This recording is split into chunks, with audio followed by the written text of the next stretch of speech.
Assalamualaikum warahmatullahi wabarakatuh. Kembali lagi di channel Istana Misteri. Untuk kisah kali ini ada sebuah cerita yang berjudul Kisah Mistis Pendakian Gunung Raung via Sumber Waringin. Dan sebelum kita lanjut ke ceritanya, tekan dulu tombol like video ini dan jangan lupa tekan juga tombol subscribe channel ini.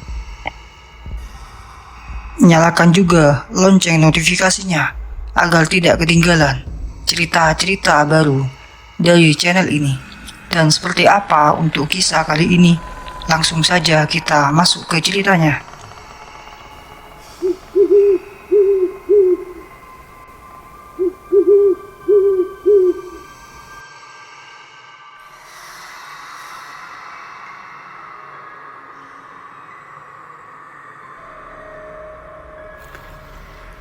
Kemarin aku berpetualang di Gunung Raung.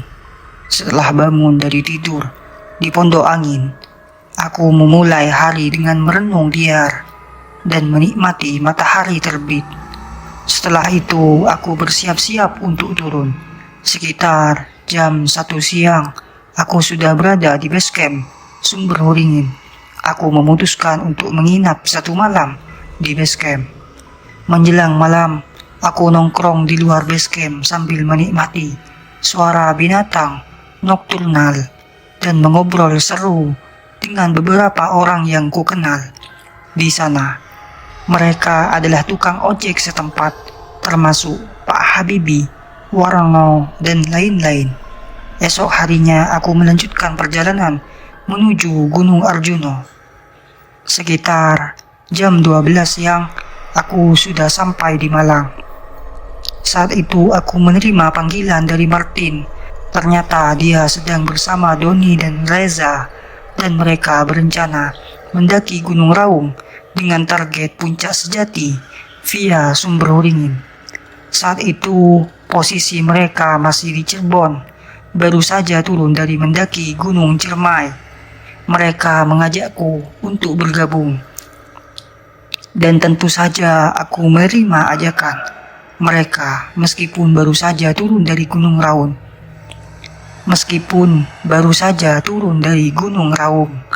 Namun aku meminta untuk dijemput di Madiun karena Martin membawa mobil hardtop milik pamannya dan aku ingin menaruh Ken Arok di rumah nenekku. Untuk memberikan gambaran yang lebih jelas tentang kami, mungkin aku akan menceritakan sedikit bagaimana tim kami terbentuk dan siapa saja anggotanya. Sebenarnya dari awal cerita ini memang ingin aku sampaikan kepada kalian. Akan lebih pas jika Bro Martin selaku ketua tim yang menyampaikan ceritanya. Silahkan Bro Martin. Di sini aku Martin, kepala suku dari 3 pendaki gila. Mari kita mulai cerita dengan sedikit kilas balik. Dahulu kami berempat gagal dalam seleksi keanggotaan Wanardi. Jadi cerita ini tidak mewakili organisasi tersebut. Setelah gagal seleksi, kami memutuskan untuk mendaki Gunung Argopuro. Singkatnya kami sampai di Baderan. Karena memang rencana kami adalah mendaki via Baderan. Sesuai permintaan Reza, dia pernah bertemu Dewi Rengganis di dermaga kecil Danau Taman Hidup. Reza bilang Dewi Rengganis cantik mirip DJ Una, namun Doni bilang Dewi Rengganis lebih mirip Maria Ozawa. Kodok anggota kami yang lain belum pernah bertemu dengan Dewi Rengganis. Mungkin Dewi Rengganis mencari seseorang dengan masa depan yang suram, seperti yang dikatakan Doni. Maaf jika bahasaku agak kasar, mungkin karena ibuku dulu mengidamkan melihat meteor menabrak Monas, tetapi keinginannya tidak terpenuhi. Setelah briefing semalam, kami memutuskan bahwa Kap akan memulai perjalanan duluan. Trek Argopuro via Baderan biasanya memakan waktu 4-5 hari untuk naik saja. Kap berangkat sendirian dengan perlengkapan yang minimal: parang, flashlight, kompor parafin, kompas, peta, dan P3K. Bekalnya hanya mie instan 4 bungkus, air 3 botol, beras 1/4 liter, garam, gula merah, dan kopi. Dia berangkat jam 4 pagi tanpa pamit. Sementara itu kami yang tinggal di base camp merasa jenuh dan memutuskan untuk karaoke seharian. 4 hari kemudian, ketika jam 7 pagi, Kap kembali ke base camp. Kami terkejut dengan kecepatan perjalanannya. Reza bertanya, kamu sampai puncak dengan cepat sekali. Bagaimana bisa? Kap pun bercerita bahwa dia berangkat jam 2 dini hari, terus mendaki hingga sampai di Cikasur jam 8 pagi. Keesokan paginya, dia membuka peta dan memotong jalur ke timur melalui punggungan bukit yang ada di sebelah timur, melewati hutan dengan vegetasi rapat yang masih banyak binatang liarnya. Dia sempat membuat jebakan untuk sarapan dan mendapatkan kancil, tetapi dilepas kembali. Di jebakan kedua, dia menangkap ayam hutan yang akhirnya diputuskan untuk dibawa sebagai bekal. Jam 9 pagi dia sampai puncak dan mendirikan bivak. Jam 8 dia mulai turun kembali, masuk ke hutan dan mengecek jalur semalam. Dia sempat sarapan dengan tikus gunung bakar bumbu garam. Akhirnya dia sampai di pos mata air 2 sekitar jam 10 pagi. Selanjutnya Doni hampir mirip dengan Kap, juga memerlukan 4 hari naik turun dengan mengikuti jalur yang dibuat oleh Kap. Dia sampai di base camp jam 10 pagi dengan senyum, membawa barang-barang yang ditinggal oleh Kap di puncak. Yang ketiga adalah Reza. Dengan stamina yang paling baik di antara kami, Reza lebih cepat dalam mendaki. Dia sampai di base camp sambil membawa gelang Sindon sebagai bukti telah mencapai puncak. Terakhir, giliran aku berangkat dari base camp jam 6 pagi, langsung menuju Cikasur atau minimal pos mata air 2. Jam 5 sore, aku sampai di pos mata air 2, beristirahat sebentar. Sambil melihat keadaan, aku menemukan jebakan Reza yang berisi tupai. Tanpa berlama-lama aku membakar tupai itu sebagai bekal makan di atas. Aku melanjutkan perjalanan dan sampai di Cikasur sekitar jam 3 sore.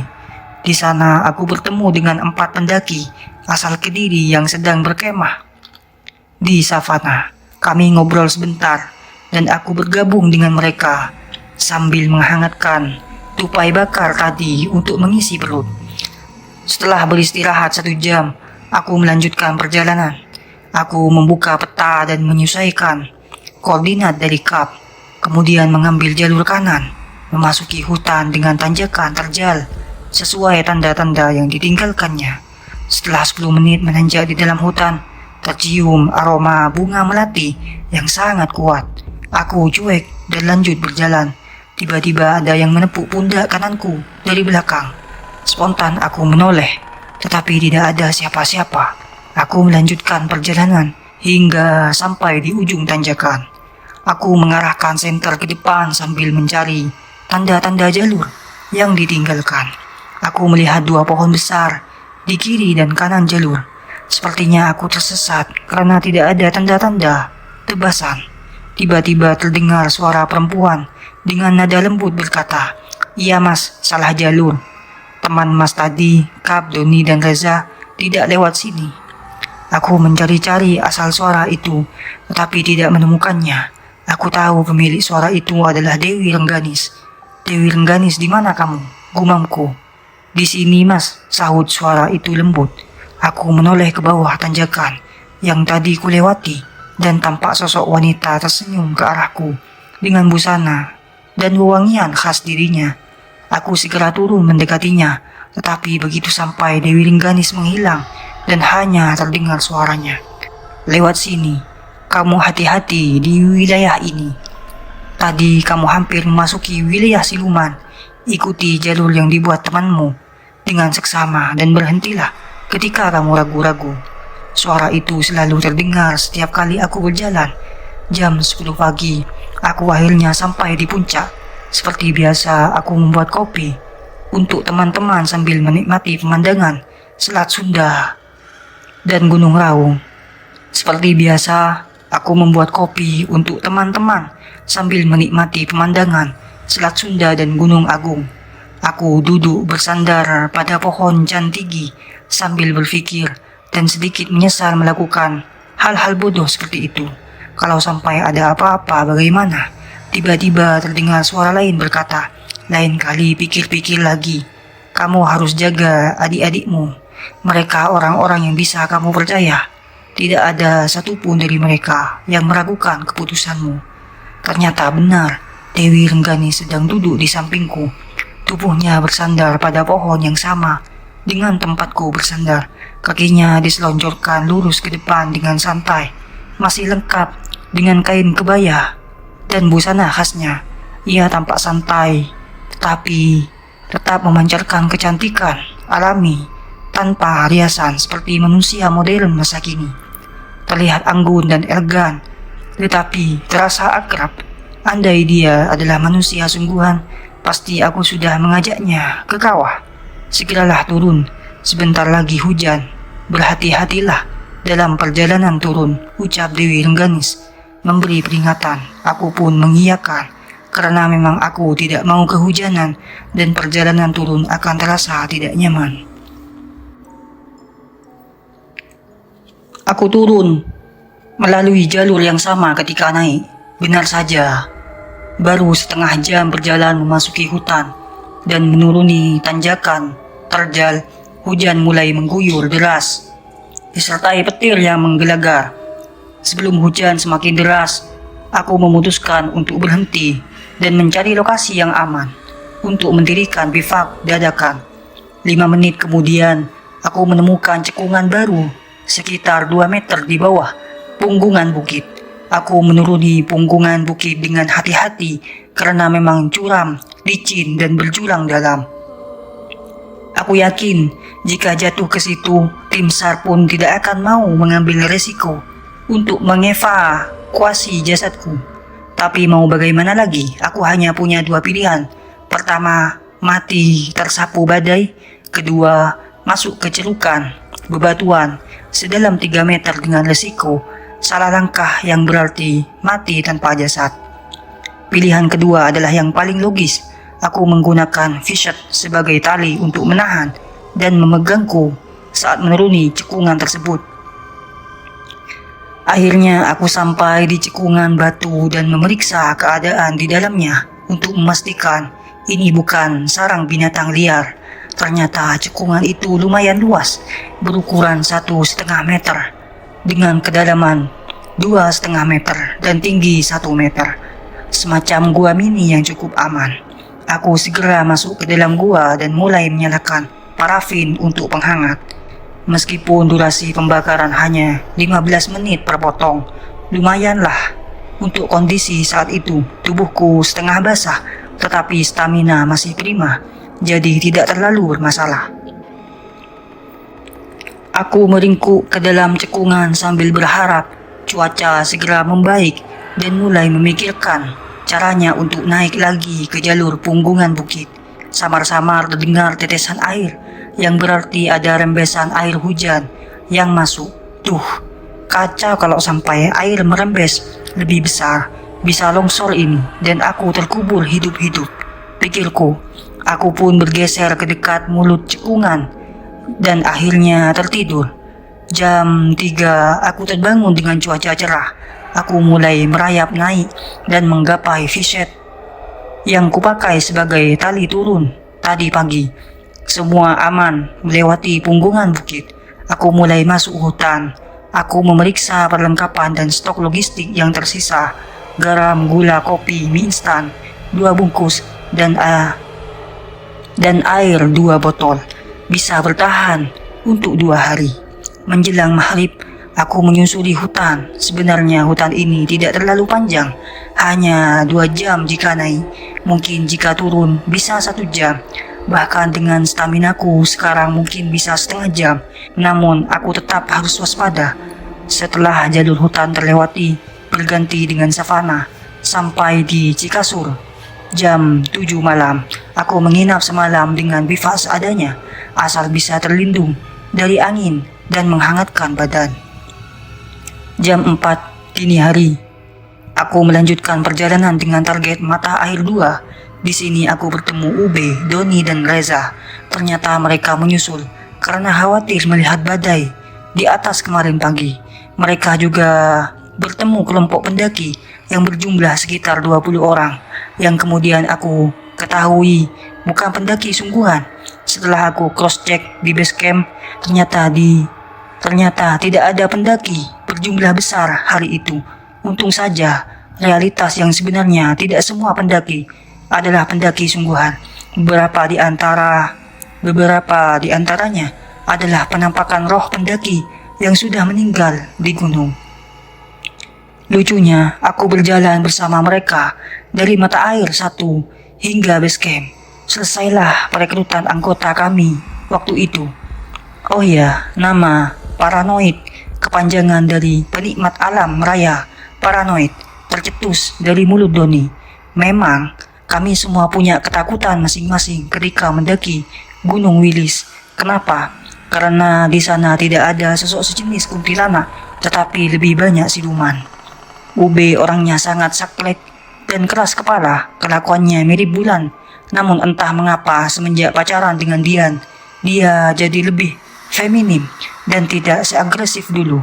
Tapi itu bagus karena terlalu saklek juga bisa mempercepat kematian. Doni adalah orang yang periang. Dia bisa menertawakan diri sendiri dan kehidupannya, tapi baperan. Tidak banyak orang yang bisa menertawakan kehidupan seperti dia. Reza, dia pintar, sedikit bicara, tapi sekali ngomong, perkataannya pedas dan menyekit. Namun itu hanya berlaku kepada orang yang belum kenal. Kalau sudah kenal, Reza sangat kocak, tidak ketulungan. Setiap yang dia omongkan tersirat. Oh iya, dia ini penggemar berat komik on pitch. Pernah hampir diceraikan istrinya gara-gara uang THR dipakai untuk membeli figur tokoh on pitch. Nico Robin atau siapa itu. Kalau aku tanya soal itu ke UB, dia pasti tidak akan cerita karena tidak lucu. Tidak menceritakan diri sendiri. Mendaki gunung bagi kami itu seperti kalian dari rumah pergi ke mall. Tidak ada yang perlu ditakutkan karena tersirat dan tersurat bahwa bumi diciptakan untuk manusia. Jadi kami hanya perlu bersyukur dan menikmatinya. Sekian perkenalan tim. Lanjut ke cerita di Karawang 2007. Cerita selanjutnya akan dilanjutkan oleh UB. Oke, seperti itu cerita terbentuknya tim kami. Lanjut ke cerita pendakian Gunung Raung. Singkatnya, anak-anak menjemputku di Madiun dan kami menuju kantor pengelolaan Taman Nasional setempat untuk bertemu dengan Pak Sutarji. Kami melakukan briefing singkat untuk mencari informasi tentang lereng-lereng dan medan asli Gunung Raung. Sampailah kami di Sumber Wuringin, mulai cek dan recheck perlengkapan.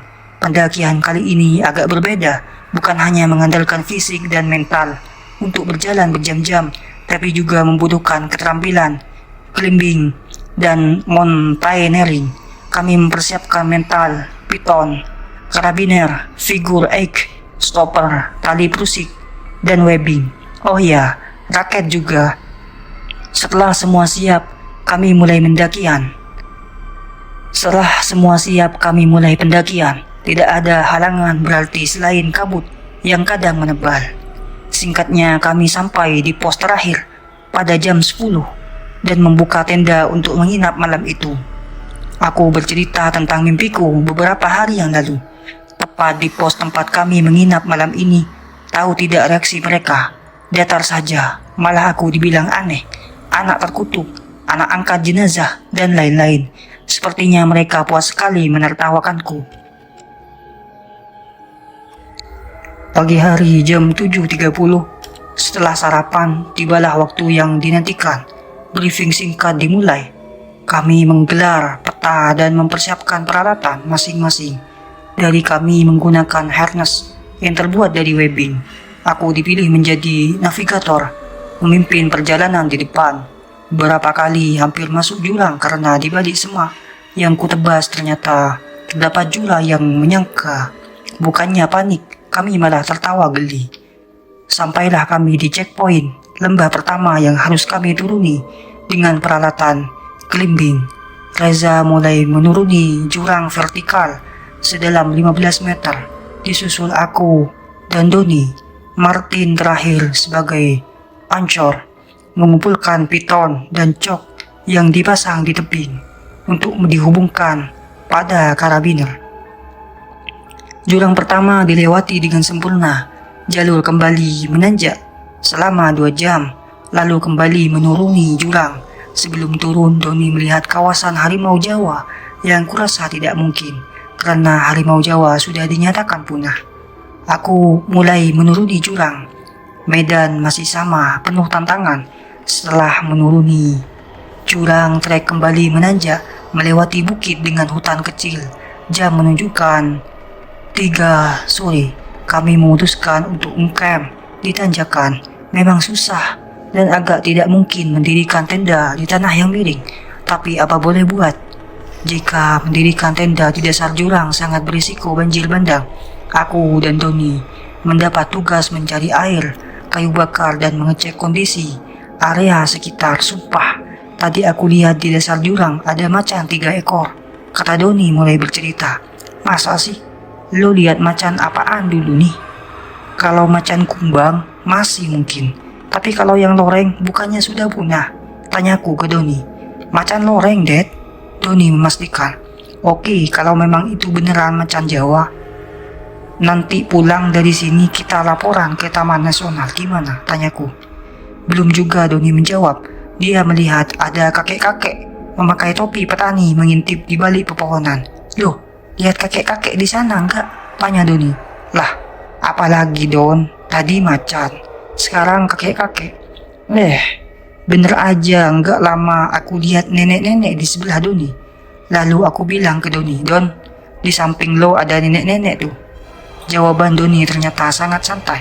Iya, Dad, tuh lihat, banyak banget katanya. Spontan aku melihat sekeliling dan benar saja, ada banyak banget sosok manusia dengan berbagai usia dan jenis kelamin mengelilingi kami seperti mengepung. Yuk Don, balik ke tempat anak-anak, ajakku.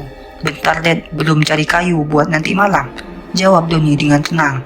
Dengan cuek kami mengumpulkan kayu kering yang banyak bertebaran di bawah pohon. Sesekali aku melihat orang jatuh dari pohon yang tinggi mendarat tepat di depan Doni.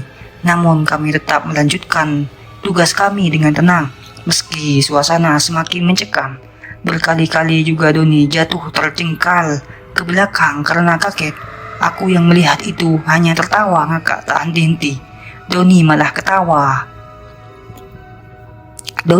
ketawa gerudo nih. Tiba-tiba muncul 2 anak kecil seumuran anak SD, telanjang tanpa pakaian. Tanpa bicara, mereka menunjuk ke atas pohon.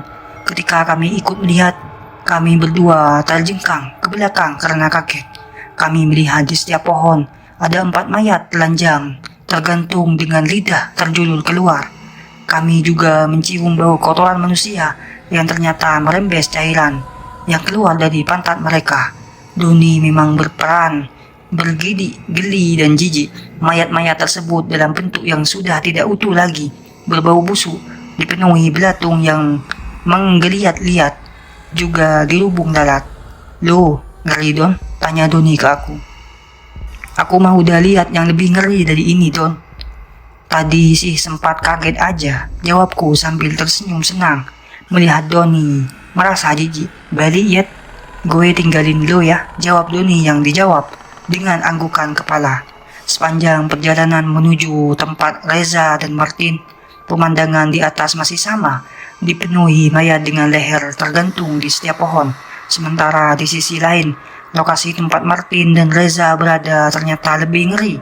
Zah, panjang tuh kepala di bawah, seru Martin kepada Reza yang dengan penuh emosi menendang potongan kepala yang ada di dekat kakinya. Martin, ada kuntilanak di samping lo tuh, teriak Reza ke Martin. Martin lalu mengayunkan parang dan membelah kuntilanak tersebut menjadi 2. 15 menit kemudian, sampailah aku dan Doni di lokasi camp kami. Aku melihat Reza dan Martin nafasnya ngos-ngosan, sedang duduk beradu punggung.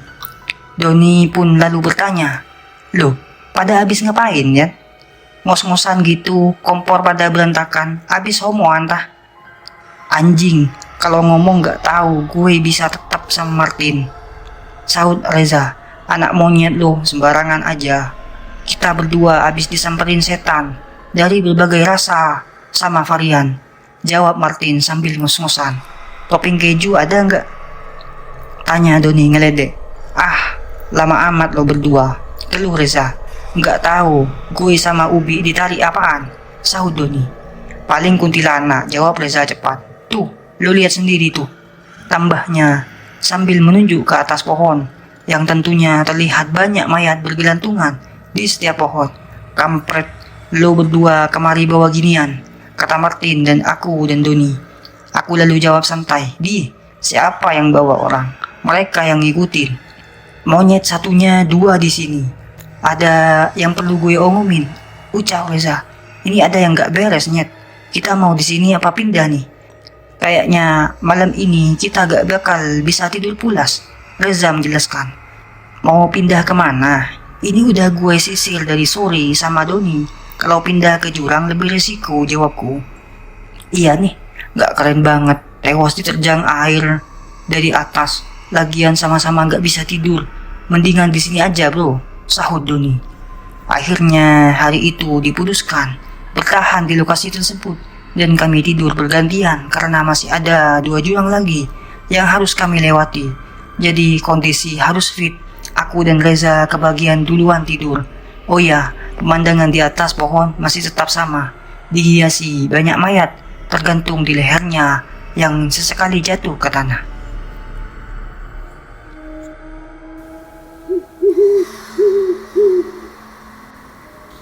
Oke teman-teman, sekian untuk kisah kali ini. Bagaimana menurut kalian tentang kisah ini? Tulis di kolom komentar. Dan buat teman-teman yang baru bergabung, jangan lupa untuk like, comment, share, serta subscribe channel ini. Dan nantikan kisah-kisah horor berikutnya. Tetap di channel Istana Misteri. Assalamualaikum warahmatullahi wabarakatuh.